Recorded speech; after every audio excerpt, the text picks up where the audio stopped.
bad dog.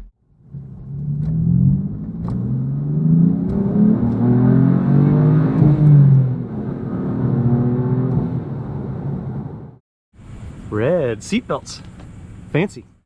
Hey y'all, welcome back to Doug's Cars. I've got a treat for you today. It's an AMG, and it's the first AMG that I've driven.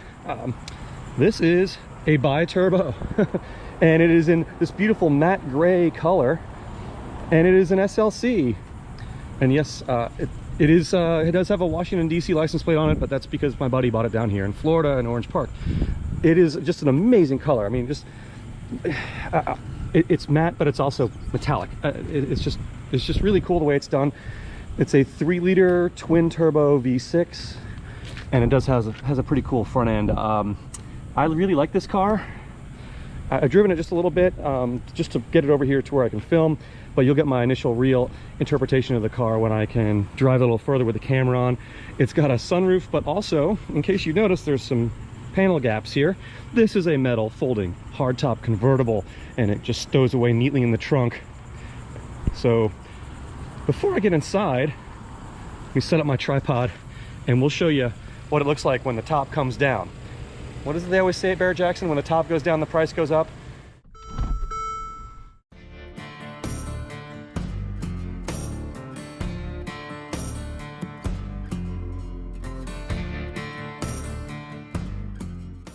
Hop inside. This is a 2017, by the way. You can see it's got the usual Mercedes Benz seat controls here with 3 memory positions and power windows and mirrors, and a Harman Kardon sound system with some type of Alcantara and leather here. And yeah, as I noted before, red seat belts, fancy AMG on the floor there. Don't forget your key. Well, I've got it with me. Windows up. Okay, this is just a comfortable place to be. You know, I'm 6'3" or so, and I fit fine. Actually, I didn't even have to move the seat from the owner, who's not as tall as I am. But it is a very comfortable interior for 2. Because that's all you're going to fit in here, 2 people. But that's great. It's a 2-person convertible, and you got the sunroof all the time here, but it's a metal top. So you get the best of both worlds. Oh yes, and a real clock. But the best of both worlds, and you know, I can't wait to take this out on the road, drop this top, feel the AC blowing on me and the wind also blowing on me. It's pretty, you know, normal Mercedes in here. You've got their command system, which nowadays is a slightly smaller screen than you would expect, but that's just how it is. You've got a 7-speed transmission with this 3-liter twin turbo. Most importantly, you've got air scarf, which is not really useful in Florida in July, but you've got dynamic select button here, which when the car is on, switches through all the modes, and you want to be in Sport Plus. Let's take a look. So it gives you a readout of all the temperatures, and then you just switch through, because yeah, you want Sport Plus. Oh, look at that. And I immediately hear the suspension note change, which is great, and it sounds pretty good. Well, now we've heard the exhaust, let's take a quick look under the hood. Ooh, it's got red, fancy. Of course, everything is covered with plastic. It's got dual intake, ABS, brake system, and then all that good stuff. But yeah, I like the red. Now I will say one drawback of this car, oh yeah, there's some bathing suits in here, is that you cannot open the trunk when the top is down, unlike the SL. And there's not a lot of room in here, but that's fine. This actually lifts up, so you can store some more things in there. You just can't ever put the top down. So it's a somewhat usable trunk, but that's really not the purpose of this car. You're going away for a weekend or something. Now let's hop back inside. All right, safety third as always. I've got the AC on because it's July in Florida, but I think we should probably put the top down too. Windows go first, all 4. There's actually little quarter windows in the back there, which are controlled with the same switches as the power windows for the front. It's just the way it works. In the interest of y'all being able to hear me, I'm gonna put the side windows up though, once the top's done and it beeps. The chime means the roof is done and it's up. It's actually called a Vario roof, but it is just the standard tin top, hard top that came on a lot of these from back in the 90s. I mean, Mercedes really pioneered this stuff, but you know, they kept it, and you know, a lot of cars have gone back to being soft top cabrios, but not this. And this model, actually, the AMG 43, which this is, was only made, as the owner says, he loves that this farts, and on the overrun, that pop, pop, pop, which, you know, is really popular. Get it? Pop, pop, pop, popular in a lot of cars nowadays, but this one does it especially well. Finally opening the traffic, and nope, 30 zone, 30 zone. Isn't that great? And a red light. Okay, here we go. All right, got a green light.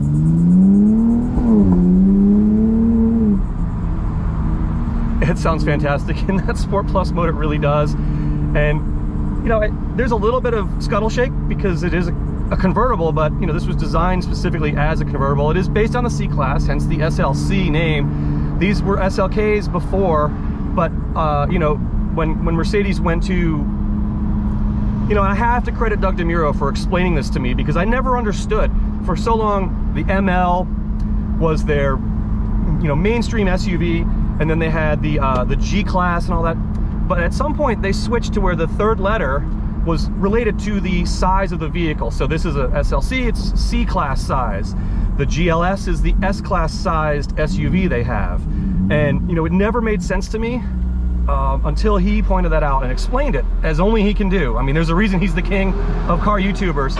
And yeah, that helped me tremendously, because now it makes sense. I can go, oh, an SLC? Oh, so it's a C-Class. Perfect. And so you got the CLA, which is the A-Class size. They call it a coupe, but it's got 4 doors. I'm sorry, it ain't a coupe if it's got 4 doors. I don't care what you say. That's a hill I will die on. But you know, this is comfortable here in town. You know, I have a route I normally take when I test cars here in town, and it involves me just on city streets like I'm doing right now. And then I get to take it out on a higher speed limit 4-lane road, and then the bridge to the island I live on, which you can actually get up to highway speeds and then come back and across the bridge so you get back to highway speeds again. And it served me pretty well, I must say. The cool thing about having these red lights, despite the fact that they're annoying, is I get to hear that exhaust note and in downshift.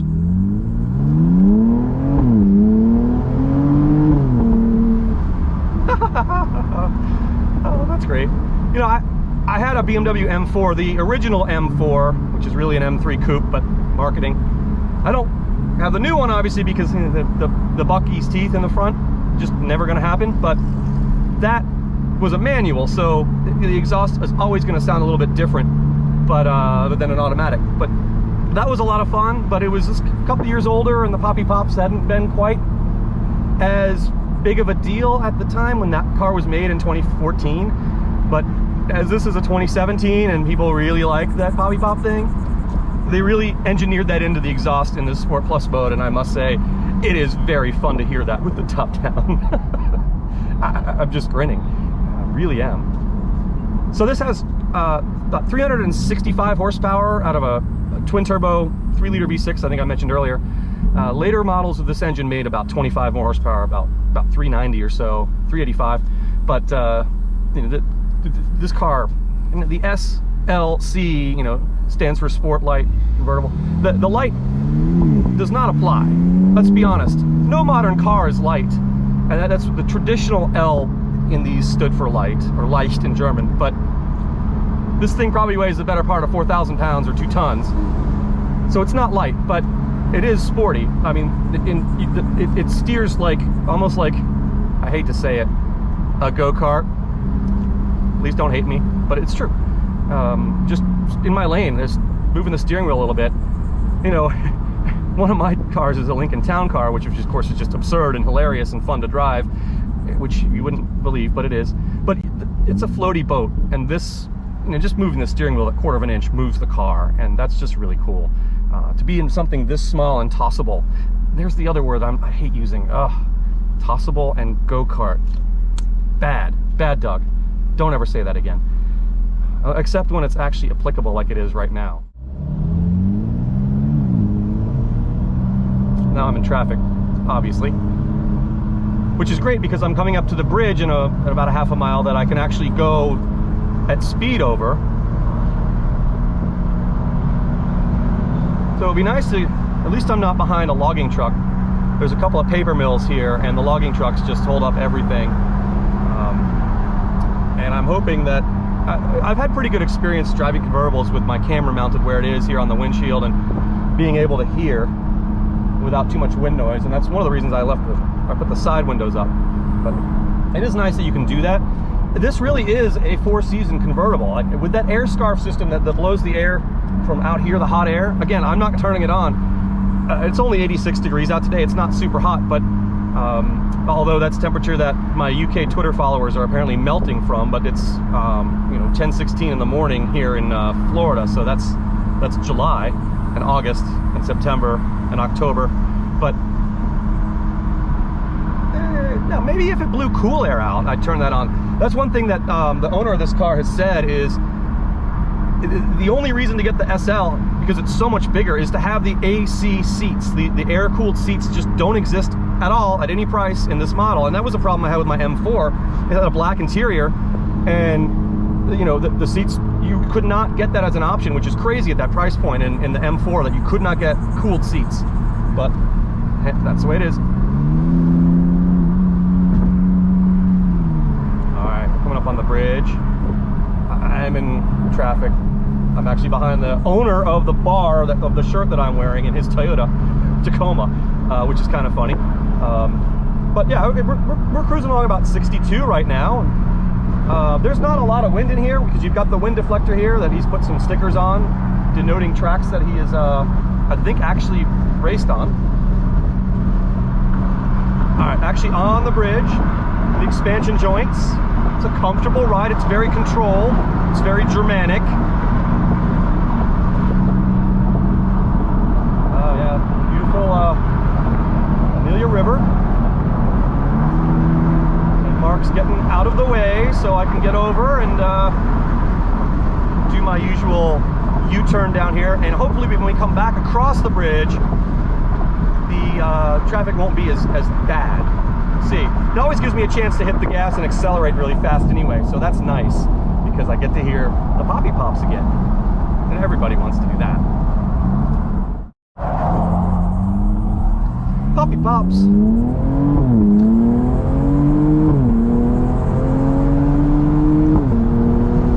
Those shifts are just instant. I mean, you know, this is not a torque converter automatic, so you don't get those lazy shifts.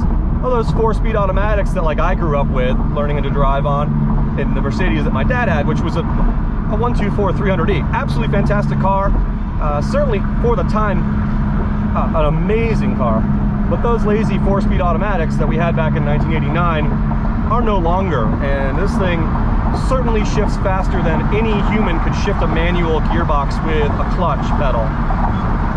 That said, do I want a manual again? I currently don't have a manual, and I've driven hundreds of thousands of miles in one. Yes. Do I enjoy driving someone else's manual transmission car when I make these videos? Absolutely. This isn't available in one, so I can't fault the owner. I mean, he likes manual transmissions too, but this is a fun ride, and it just moves. 360 horsepower. You know, it's a lot still. I know you can get 280 or something in like a Camry V6, but that's a big 4-door sedan. And this is a little open-top convertible. Granted, it has the added weighted complexity of a metal folding roof, but that makes it so much more usable because it's not, you know, okay, it may leak down the road, but it's not cloth. It's gonna work. Hopefully. Hopefully it doesn't puke out hydraulic fluid like the R129 SLs did. Believe me, I've heard some horror stories about that. So yeah, this is a fun car. I guess it's 5 years old now, so they don't make this one anymore with this engine. Actually, I think they stopped production of this model entirely in 2021, so there might be still some on the dealer lots, but probably not, knowing the way things are right now. I've definitely enjoyed driving this and burning. Thank you for letting me take out your baby. Although I know, as you say, it's just a car, but still. I appreciate the fact that he even got it washed for me, and then it rained, of course, because Florida. Yeah, so I would say the black leather seats with the top down, even with the AC on, air-conditioned seats, Mercedes. There's no reason for them to only be available in the $100 and some thousand SL model. Put them in all your convertibles, at least as an option, even if it's not standard. That would absolutely make this rock, because you've got the Alcantara and leather already. It's perforated. You could put the Alcantara in the areas where you can't put the vent part, because I know you can't do that through Alcantara. You know, put it on the side bolsters where you're not gonna have the vents. That way it holds you in place when you're cornering crazily in your expensive luxury convertible, which is not gonna happen. This is not a track car. So please, Mercedes, please put air-conditioned seats in all your models. And on that bombshell, I'm going to finish up. So I hope you like this video. I you know, tried to show as much of the car as possible. I really enjoy driving these, and you know, it's great. I get to drive other people's cars and have fun with them and use up their gas. So thanks y'all so much for watching Doug's Cars. Please hit subscribe if you've not already done so, because there's always more cool stuff coming your way. And yeah, just thanks for watching, y'all. Have a great day.